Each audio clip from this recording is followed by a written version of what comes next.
حدیث میں آتا ہے کہ اللہ جل شانہ نے جو انسان کو بنایا ہے اس کی محبت کے 100 درجے اللہ جل شانہ نے بنائے ہیں. ان میں سے ایک یہ ہے کہ 99 حصے جو ہے اللہ جل شانہ نے اپنے پاس رکھ لیے، اور ایک درجہ جو محبت کا وہی ایک درجہ جو ہے اللہ تعالیٰ نے وہی ایک درجہ انبیاء کرام کو بھی دیا، وہی درجہ جو ہے ایک جانوروں کو دیا جو وحشی جانور ہیں.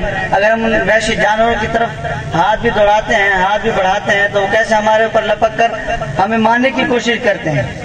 تو اللہ جل شانہ اگر انہی کے بچے اگر دائیں بائیں ہو جائے تو وہ کتنے فکر مند ہو جاتے ہیں. تو اللہ جل شانہ نے ایک انسان کو اتنے عظیم ڈھانچے میں سنوارا ہے اور اپنے ہاتھوں سے بنایا. اللہ فرماتے ہیں نفخت من روحی، کہ اپنی روح سے میں نے اس کے روح ڈالی، اور اس کو میں نے خلقت بیدی، انسان کو میں نے اپنے ہاتھوں سے بنایا.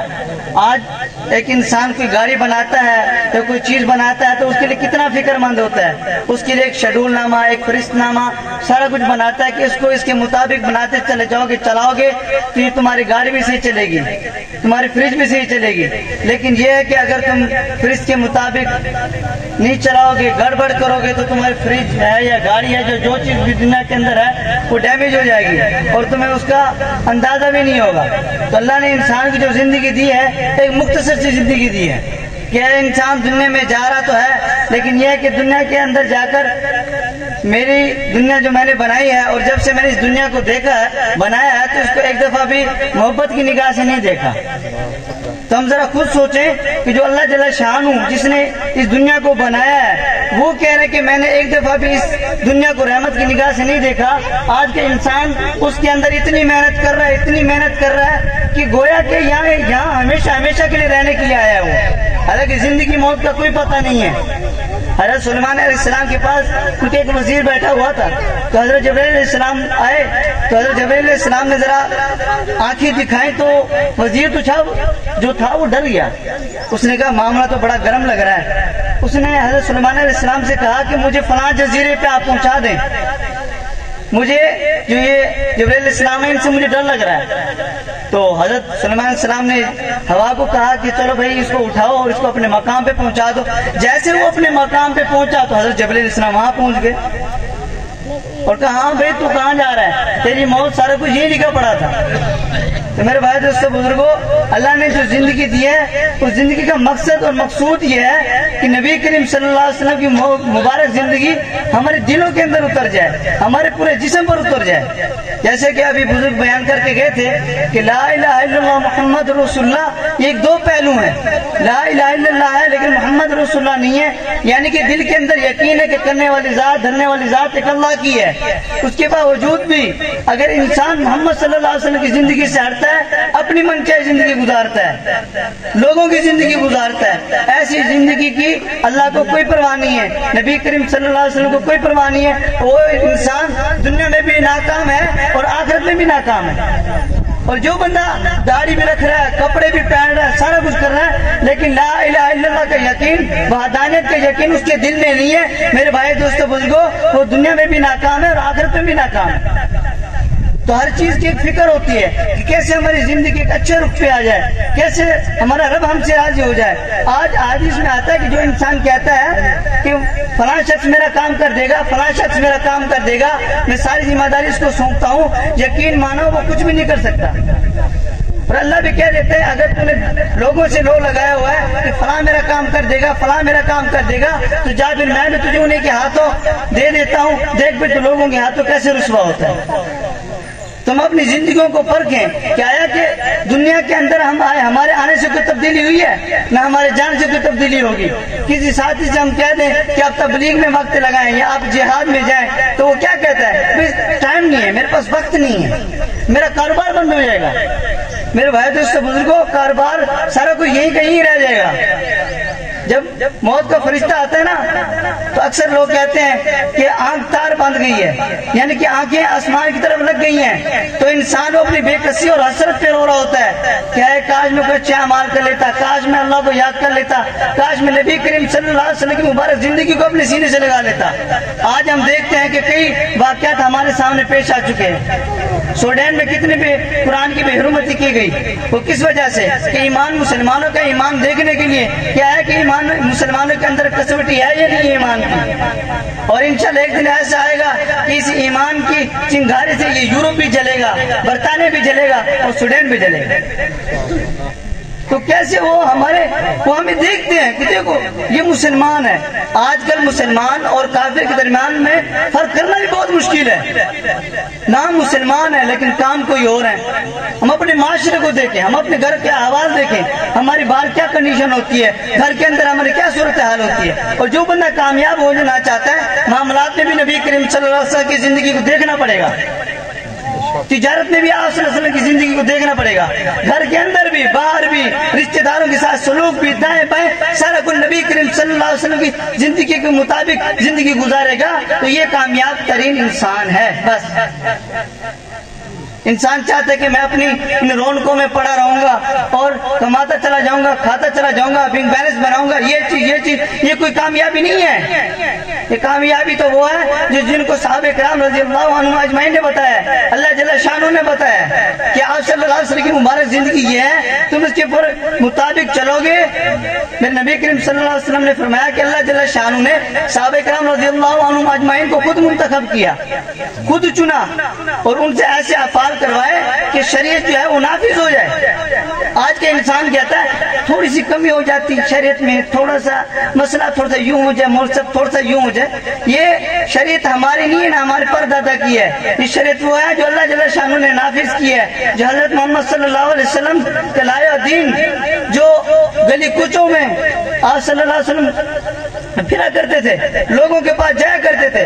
1,24,000 انبیاء کرام اس دنیا میں آئے، ہر انبیاء کا کام یہی تھا کہ لوگوں اللہ کی طرف آ جاؤ، لوگوں اللہ کی طرف آ جاؤ۔ ایک بھی رسول یا نبی نے یہ نہیں کہا کہ دنیا کی طرف آ جاؤ، فلاں کی زندگی لے لو، فلاں کی زندگی لے لو۔ اللہ بھی فرما رہے ہیں تم کامیاب ہونا چاہتے ہو تو یہ میرے صحابہ ہیں، میرے صحابہ وہ ہیں جو میرے نبی کریم صلی اللہ علیہ وسلم کے ساتھی ہیں، تم ان کے مطابق زندگی گزارو گے تمہیں دنیا جہان کی کامیابی دوں گا۔ صحابہ کرام رضی اللہ عنہم اجمعین فرماتے ہیں کہ اگر ہم ساری زندگی کماتے رہتے، یہ ساری زندگی محنت کرتے رہتے، جو اللہ جل شانہ نے ہمیں رتبہ دیا، عزت دی ہے، وقار دی ہے، ہمیں دبدبہ دیا ہے، یقین جانیے وہ ہم کبھی بھی حاصل نہ کر سکتے۔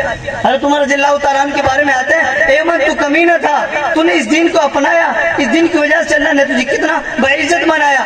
آج کافروں کے دلوں میں جب تیرا نام لیا جاتا ہے تو کافر کام جاتے ہیں، جب صحابہ کرام رضی اللہ عنہم اجمعین کا نام لیا جاتا ہے تو لوگوں کے دل کام جاتے ہیں۔ اور مسلمان عام مسلمان نہیں ہے، یہ وہ مسلمان ہے کہ جس کے ساتھ اللہ کے احکامات بھی ساتھ ہیں اور نبی کریم صلی اللہ علیہ وسلم کی مبارک زندگی بھی ساتھ ہے۔ تو خدا را ہم اپنی آنکھوں کو کھولیں۔ آج ہمارے نوجوانوں کی آج کا تربیت کیسے ہو جا رہی ہے، ان کا رجوع کس طرف ہو رہا ہے؟ سب سے زیادہ رجوع آج سوشل میڈیا نے پھیلایا، اللہ معاف کرے، اللہ معاف کرے، ہر چھوٹے بچے کے پاس موبائل ہے، ہر چھوٹے بچے کے پاس موبائل ہے، اور سب سے مظلوم کتاب وہ قرآن مجید ہے کہ اللہ جل شانہ کھول کے کہہ رہے انسان تو مجھے یاد کر، میں تجھے یاد کروں گا، تو مجھ سے فریاد کر، تو لوگوں کے پیچھے کیوں مارا پھرتا ہے؟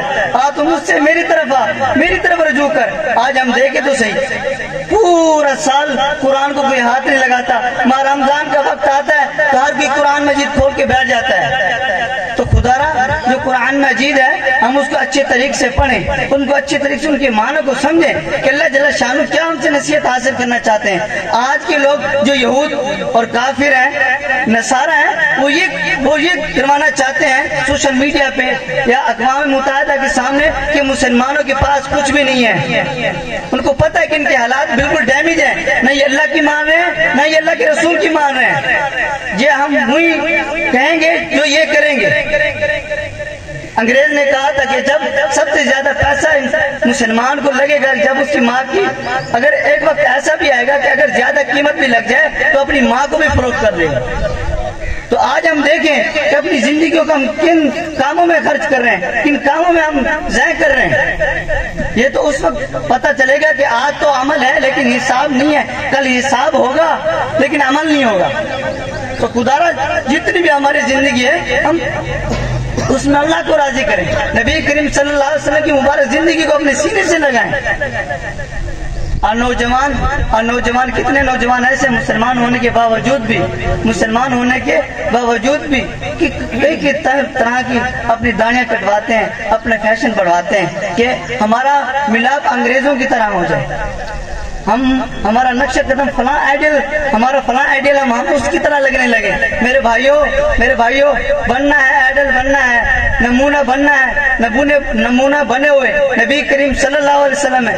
انگریز فرماتے ہیں کہ سب سے بہترین لیڈر اس دنیا میں حضرت محمد صلی اللہ علیہ وسلم ہے، جنہوں نے ہر جنگ کا طریقہ اور آپس میں محبت، اخوت، بھائی چارہ یہ سارا کچھ قائم کر کے دکھایا۔ اور جو انسان کہتے کہ میں کامیاب ہو جاؤں معاملات میں بھی، حالات میں بھی، مسائل میں بھی، ہر چیز میں اللہ کو ساتھ لیتا چلوں، ہر چیز میں نبی کریم صلی اللہ علیہ وسلم کی زندگی کو لیتا چلوں، وہی انسان کامیاب ہے۔ یہ انگریز کہہ رہے ہیں، ہم نہیں کہہ رہے۔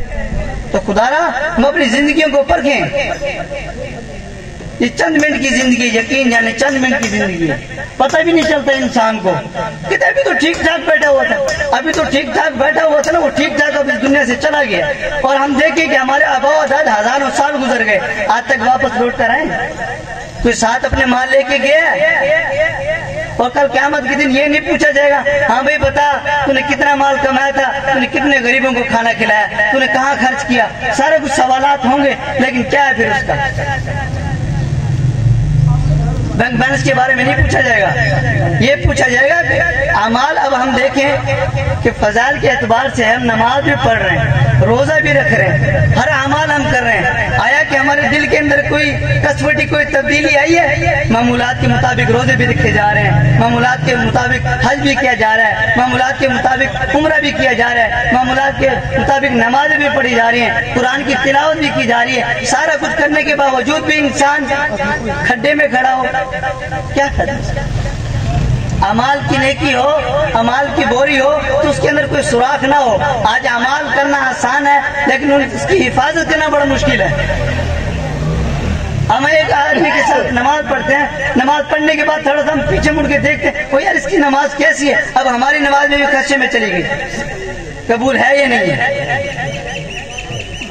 تو ہم اپنی زندگیوں کو، میں پھر یہ التجا کرنا چاہتا ہوں کہ ہم اپنی زندگیوں کو دیکھیں کہ کیا اتنی زندگی گزر گئی، کیا اللہ مجھ سے راضی ہے، کہ میرا رسول مجھ سے راضی ہو رہا ہے؟ دن میں کتنے نوجوان لوگ ہیں جو نماز نہیں پڑھتے، گھر میں کتنی عورتیں جو نماز نہیں پڑھتی، کیا آپ صلی اللہ علیہ وسلم کو ان کی نماز پڑھنے پہ تکلیف نہیں ہوتی ہوگی؟